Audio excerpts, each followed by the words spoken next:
খুলনায় দুর্বৃত্তদের গুলিতে এমদাদুল হক নামে এক বিএনপি কর্মী নিহত হয়েছেন। এ ঘটনায় মামুন শেখ নামে অপর এক বিএনপি নেতা গুরুতর আহত হয়েছেন। গতকাল রোববার রাত ৯টার দিকে খুলনা প্রকৌশল ও প্রযুক্তি বিশ্ববিদ্যালয় আইটি গেট সংলগ্ন স্থানীয় বিএনপির কার্যালয়ে বোমা হামলা ও গুলির এই ঘটনা ঘটে। পুলিশ ও প্রত্যক্ষদর্শীরা জানান, রাত ৯:৩০টার দিকে যোগীপল ইউনিয়ন বিএনপির সাংগঠনিক সম্পাদক মামুন শেখ স্থানীয় নেতাকর্মীদের সঙ্গে অফিসে বসেছিলেন। হঠাৎ দুর্বৃত্তরা অফিসে ঢুকে তাকে লক্ষ্য করে দুটি বোমা ও অন্তত ৪ রাউন্ড গুলি ছোড়ে।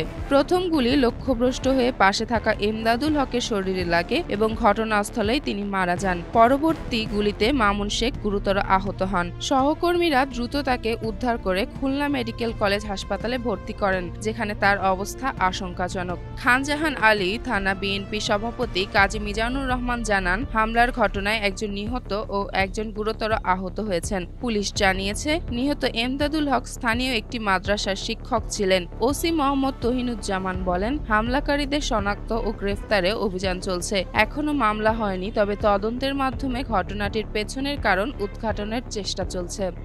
চেমন ফারিয়া, জনকণ্ঠ।